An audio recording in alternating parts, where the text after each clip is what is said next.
Hi, hello, welcome back to Mysticism and the Body.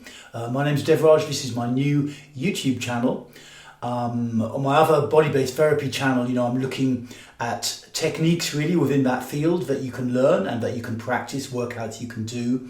And this is a similar kind of concept, but it's with more diverse material, more diverse techniques, taking in some different mystical schools like Kabbalah, or today we're going to be working with some stuff from self-inquiry. And as is common with my other workout videos on my other channel, it's going to be a little bit of theory, a bit of history, that kind of thing, just to understand how the practice works. And then there'll be a workout, and the workout will actually last 40 minutes. So if you want to, you can actually set the thing up and do it yourself along to this video. Like pretty much all of my material, this workout is something that you can do on your own in your own space. You don't necessarily need any kind of special equipment. You don't need to be in a gym. You don't need other people around. You can do it on your own. And for this workout, you're going to need a mirror. I've got a rather large, heavy mirror here from my flat, but you actually just need one where if you're like sitting in front of it from about half a meter distance, like half a yard distance, you can see your face and upper body. So like a 3/4 length mirror or a little bit smaller, sat on a little stool or something is perfect. And we're going to be doing a workout along to a backing track. I use ding tracks a lot, and because that way you just put the track on in the background and it gives you a little ding at the requisite time and you know to move on to the next exercise. And this one goes along to a 5-minute ding track, and for 5 minutes you do one technique with a mirror, and then for 5 minutes you do another technique with a mirror. And you go around 4 times like that. So 4 times of the first technique, 4 times of the second technique, and it lasts 40 minutes in total. And the first technique is going to be drawn from a field called self-inquiry, which is, to my mind, this technique, in fact, it's usually called Who Is In. It used to be called, in a slightly different format, Enlightenment Intensive or Awareness Intensive. This first technique was developed by a guy called Charles Berner back in the 1960s, American guy, originally some kind of scientist who became a bit of a meditation kind of guru guy. And it was then taken up by Osho, a mystic from India, controversial mystic, who kept it in its existing format, but made 1 or 2 very slight changes to it. And it's based around the work of Ramana Maharshi originally, who was an Indian guru mystic, a guy from the south of India. You can look him up from, I think, the 1930s, 1940s, sometime around there. And he pioneered the concept of self-inquiry, that, one of the sort of deepest things that you can do, in terms of like a mystical or therapeutic technique, is to investigate your selfhood, who it is that you think is living inside of you. Particularly in the West, we are brought up to believe there's this little observer living inside our head, this little me, and looking out through my eyes, having experiences and this kind of thing. And, in many ways, this is a simulation that's running. It's running in the brain. It's been conditioned into us by our culture. I've got my name, Devraj, and I've got my sort of attributes, the kind of music I like, the kind of things I like doing, the kind of food I don't like, and that kind of thing. All these kind of attributes that I can give to myself, or that I can talk about myself with, this kind of egoic, subjective self. But the core of what Ramana Maharshi was teaching was you need to investigate this. You need to investigate it, and then, through this investigation, it starts to dissipate. And this it also relates to an adjacent field in Eastern mysticism in India called Advaita Vedanta, which is a non-dual teaching, which says, there just isn't someone inside your head like this, and you're just immersed in life. It's just happening to you, through you, whatever. Where I kind of struggle with the Advaita Vedanta thing is that often a little bit it doesn't really have that investigation element, and you need to go through that. So sometimes Westerners in particular, and Eastern people, they get into this kind of field, particularly the Advaita side of it, and they just kind of repeat to themselves these stories about how there's no one inside the head, or some strands of Buddhism, they just kind of repeat, I am nothing for hours at end. And fair enough if that's what you want to do. What works a bit more for me is this investigation, because then you really investigate what's happening inside of you. And what we're going to be doing, the basis of this technique, is to ask the question, tell me who is in. And essentially, normally, when the original awareness intensive, enlightenment intensive technique was developed by Charles Berner, back in the 60s, you do it as a dyad. So you do it with another person, you sit opposite them like a couple of meters apart, and one person asks the question, tell me who is in. And the other person takes the question in, that's very important, and then tries to answer it from the I perspective. What we're going to be doing here is doing that with a mirror, which is, was also used back in the day, particularly if there was an odd number of participants in the room. You needed a mirror so someone could work on their own, and you also can do it like that. It's different when you do it with another person, but you can also do it with a mirror, and that's what we're going to be doing today. So in a minute I'll demonstrate, I just face my image in the mirror and ask myself, might sound a little bit crazy, tell me who is in. And then I take that question in as though this reflection is asking it to me. And I try to see, who right now is living inside of me. Who is this person? What do they look like? What do they feel like? And with this, the two most important aspects are taking the question in and answering from the I perspective. So it doesn't really work if you already have a series of kind of answers lined up in your mind. You ask yourself a question, tell me who is in. I am Devraj and I'm just doing this at the moment and whatever. That might be sincerely what's happening, but the fact is you have to investigate, you have to look, you have to try and turn your awareness internally and say, okay, who is in? Imagine someone has just asked you this question, tell me who is in, and you really look.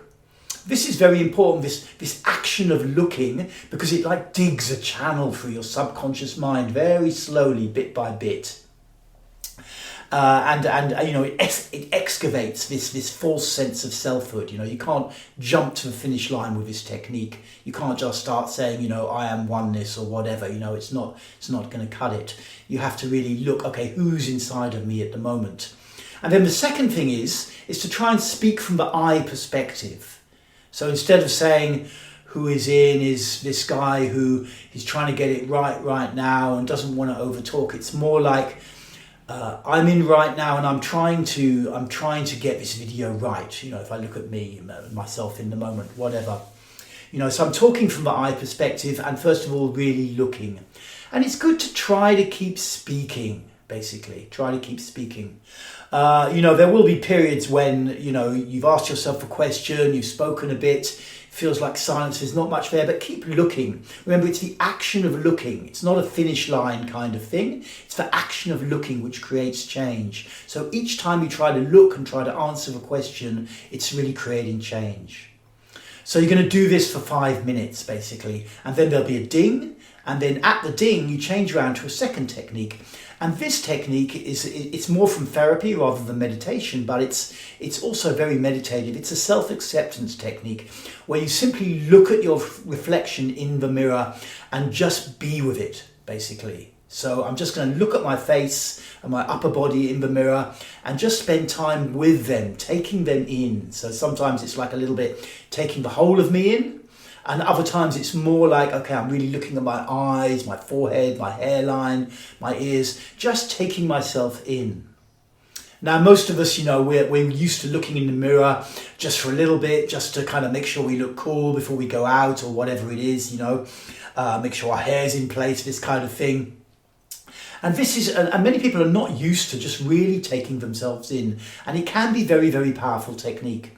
For some people, you may find a lot of judgments coming up, that really wish like my eyes didn't look like that, and my friend has got much more hair than me, or it's, their mouth is much better, their lips are much fuller, or whatever.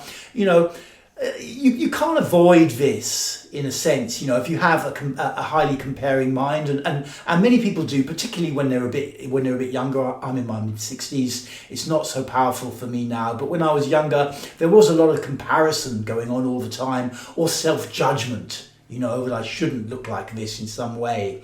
But allow that activity if it's going on, but then keep looking at yourself, keep just taking yourself in. And it can be amazing, the kind of self-acceptance that comes from this.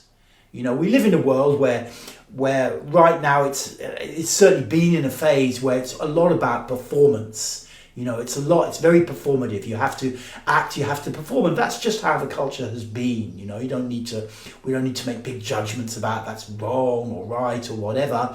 But it's also so it's easy to get into the mindset that, you know, it's all about looking good and performing. But it's also about, you know, for your own peace of mind and long-term health and psychological health, self-acceptance. You know, being able to project yourself forwards and take risks in life, but also being able to accept who you are. And this practice is great for that.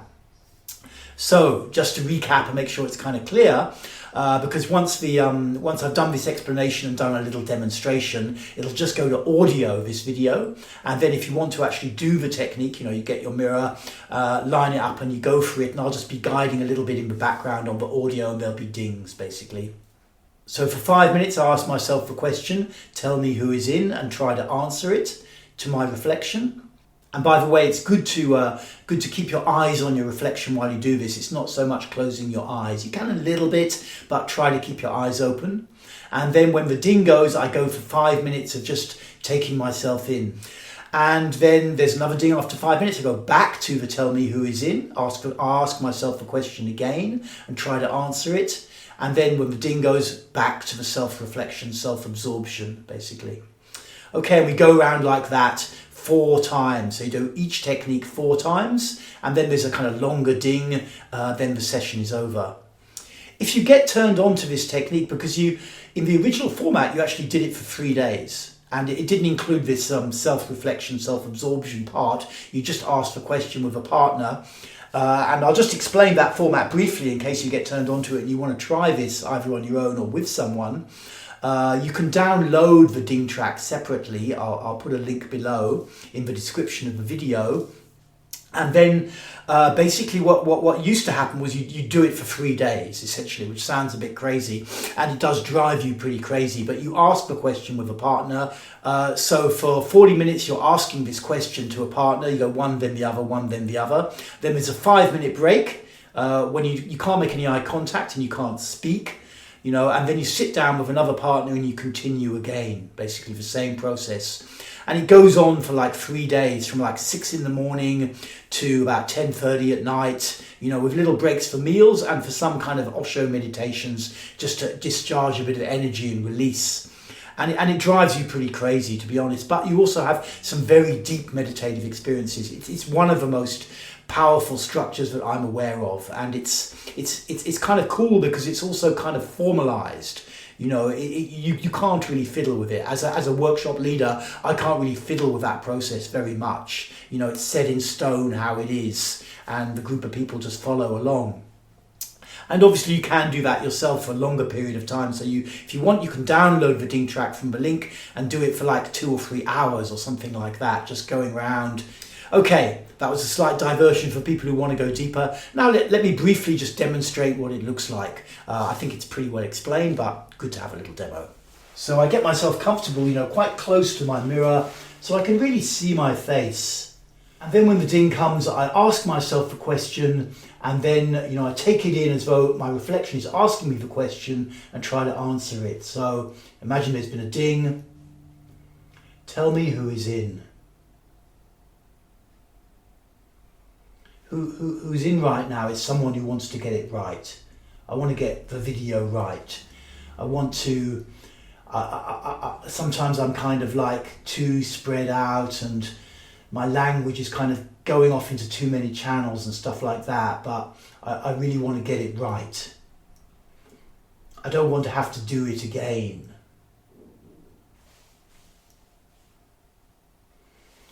It reminds me a little bit of my adoptive dad, and he was very clear about getting things right,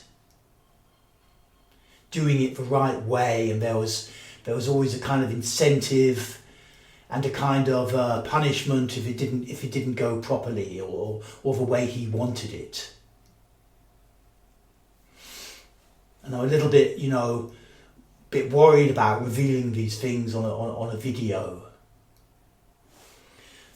So then essentially I just, you know, continue in this vein, in the moment, trying to look inside and see who's in right now and answer the question. And then when the ding comes after 5 minutes, I I give myself a little namaste in the mirror, and then I simply go into looking at my face, looking at my upper body, and just taking it in for 5 minutes. Not really a need to kind of demonstrate that one. Okay, so that's the explanation and a little bit of history. Now, if you want to go for it, there's a chance to go for it. This will go to an audio and I'll be guiding you from that. Okay, so you should now be sat in front of your mirror. You can be on a chair or you can be sitting on the floor, on a cushion, on a block. When you hear the ding, you're going to look your reflection in the eyes and ask yourself the question, tell me who is in. You only use those words. And if English isn't your first language, I recommend that you use your first language. And then when you see yourself asking yourself a question, you take the question in as though someone else has asked it to you or your reflection has asked it to you. And you really try to look who is in right now. You really try to answer the question. Remember, it's this act of really looking in the first person perspective in the moment that creates change. And then when you're ready, when you have a strand that's just coming up, you answer from the I position. Okay, so get ready. In a moment, it'll be the first ding. You ask yourself the question and then give your answer. And remember to keep trying to answer the question. Maybe there's a strand for a while, then there's a bit of a gap. Keep your eyes open, keep looking at your reflection and keep looking inside who is in right now and try to answer the question. Okay.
So give yourself a namaste, and then for 5 minutes you're simply going to take your reflection in.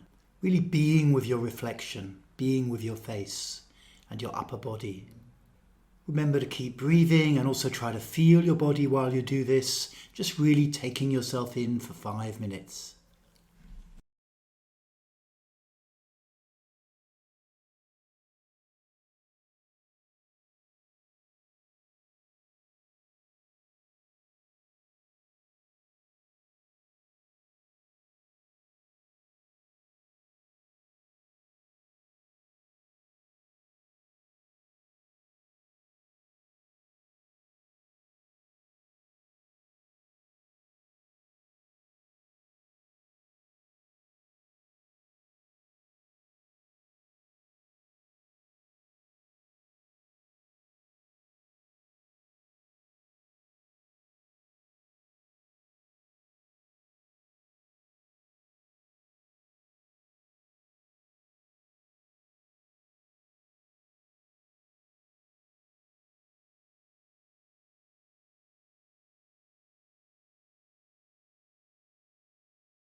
Okay, so once again, give yourself a namaste and then ask yourself the question. We're going back to the self-inquiry technique. Tell me who is in. Please begin.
Once again, give yourself a namaste and come back to the technique of simply taking yourself in.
Namaste, and then ask yourself the question, tell me who is in, and answer.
Namaste, and back to taking yourself in.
Namaste, and then for the last time, ask yourself the question and answer. Tell me who is in.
Namaste, and for the last time, simply take yourself in, be with your reflection.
Okay, well done. Now just close your eyes, remain sitting, or if you wish you can lie down, and just give yourself 2 minutes integration time where you simply sit, breathe gently and feel your body. There'll be another ding at the end.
Okay, so that's the end of our journey with these practices. Well done for completing.